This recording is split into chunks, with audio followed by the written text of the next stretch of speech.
Hello everybody, welcome back. Today we're going to be talking all about emotional well-being as an individual and as an educator and how it impacts children and ourselves. It's kind of a kill two birds with one stone, getting my YouTube video done and getting an assignment done. So let's get right into it. First of all, why is it important? Obviously, we want to enjoy our lives, we want to enjoy our jobs, we want to have positive, fulfilling relationships. I mean, I feel like at the end of the day, some people deep down feel like they don't deserve that or don't want it and then self-sabotage, but that's a discussion for a whole other day. If we want to have good, great, positive lives and great relationships, then it's super important. We have to take care of our emotional well-being. And I'm super glad that we live in a day and age where it's okay to talk about it, because I feel like a long time ago, and even with men sometimes, they're just not okay to talk about it, and it's important, and we have to take care of ourselves. So for me, what works for me, I'm very hard on myself. I like discipline and structure and routines and goals and almost like checking off boxes. So this is what works for me. Everybody's different, and finding out what works for you is best.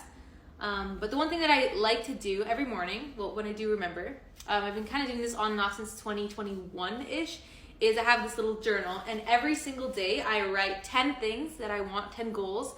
Some of them I already have, some of them I don't, and it's like just starting off your day on the right foot and starting off focusing on positive things and objectives that you want to attain. It doesn't always have to be like, manifestation, hoodoo, voodoo. I know people don't like that stuff, or some people don't.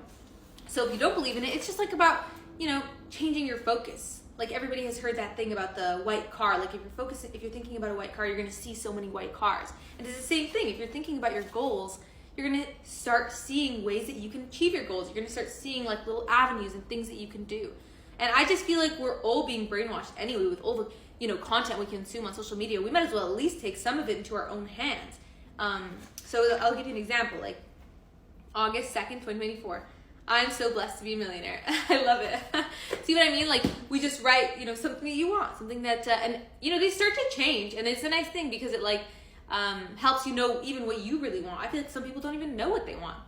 But anyway, the next thing I would say is physical well-being. We have to take care of our bodies. We have to move our bodies as much as we can. It doesn't have to be anything crazy. Sometimes just walking. And this comes from somebody who literally ran 2 marathons. I'm telling you, you don't need to do all that. Literally, you're going to get sun damage. You're going to hurt your knees. You can just go for a walk. Like now I just love to just go for walks, like a little incline walk, a treadmill, get a walking pad if you're home a lot. But as educators, we're super lucky because especially in the majority of these centers, you're going on walks with the kids. Go on a walk with the kids. Go play with them. You know what I mean? We get those opportunities, but, take it into your own hands. We get to be outside because it's that's licensing. The kids need to be outside. We are also getting to go outside and enjoy nature and doing that on your own as well. Going somewhere beautiful, spending time in nature. It's so good for you, and just getting moving is so good for you. And then the next thing that I think is super important is diet. There is so much access to so much garbage and horrible foods. And at the end of the day, we live in a capitalistic world. And they just want to make money off of us. So what does that mean? It means everything is packed with sugar and chemicals. And it's designed to get us hooked on the food. So I don't know if I really believe in that if it tastes good, eat it thing. Oh, if it feels good, eat it. No, because they want to get us addicted. We are addicted to horrible foods. Lots of us. Not all of us, obviously. But, I'll say for myself, I love it. I love a McFlurry, and I live way too close to McDonald's. So I just feel like having that discipline, that's where I say the discipline comes in, of just enjoying those home cooked meals and almost getting yourself back to, I feel like when you stop eating those super sugary foods for a long time, fruit and real sugar starts tasting sweeter, I swear. It's like you almost get desensitized to it when you're having too much of it. So just having that discipline, trying as much as you can to eat healthy, whole foods.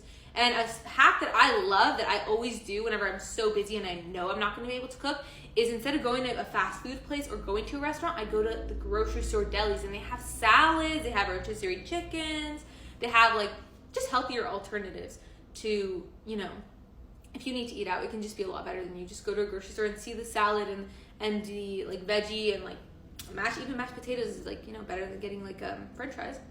So yeah, just diet, moving your body, that physical activity, being outside, and for me, journaling, that has always helped me. And then another thing is when you look good, you feel good. This is just my personal opinion. I always like to get ready, even though I know, yeah, you're going into a preschool. I don't care. I have my jewelry on. I have my earrings on. My hair is done. When I look good, I feel good. That's just how I feel. And it makes me just start my day off better, you know? So I always like to, just elevate it, dress it up a little bit. And I've noticed on the days where I just wear like leggings and a sweatshirt, I don't feel as good. Maybe, it's like what came first, the chicken or the egg. I was just tired, so I put on the sweatshirt. But, it's like a placebo effect. You can make yourself feel good just by dressing up and just taking care of yourself. It can feel so nice. And then why is this important? Why does this matter? Because your feelings and what you are putting out into the world is contagious. The kids feel it, your coworkers feel it, and we're impacting everybody. One person's emotional well-being and one person's energy can change the energy of an entire center, in my opinion. And it's super important that what we have to care what we're bringing into our center. To me, I see it as a huge privilege and a heavy responsibility that people are trusting me to be with their children. So I have to always take a minute to think, what am I giving to these children and how am I impacting their lives? To me, I see it as such a heavy duty and responsibility. How we show up for children matters.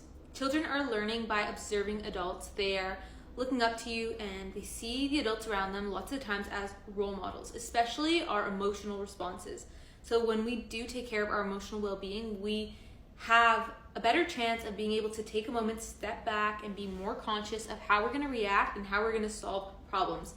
And then the other reason is creating a safe space for children. All children deserve a safe space to be at, especially in childcare.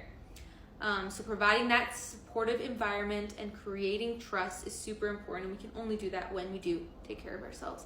And then being present and attentive. When we do take care of ourselves, that's when we can actually show up and be present. We don't feel overwhelmed. We don't feel overstimulated. Well, in this industry, you're always going to feel a little overstimulated. But you can take that moment to really be observing and be present. And that always makes you show up better as an educator. And then that way you can be emotionally available. So when a child is upset, you can be there, you can hold space for them to feel how they're feeling and give them those tools to manage their emotions because you gave yourself the tools to manage the emotions. I also find it so ironic when we're telling these children how to manage their emotions. If we don't even know how to manage our own emotions, if they're too overwhelming for us to manage, how can we teach these little humans how to do that if we can't do it for ourselves? So let's get into our resource. The resource that I have chosen, which we've talked about in class, and I'm a membership of this group, it's the Early Childhood Educators of British Columbia.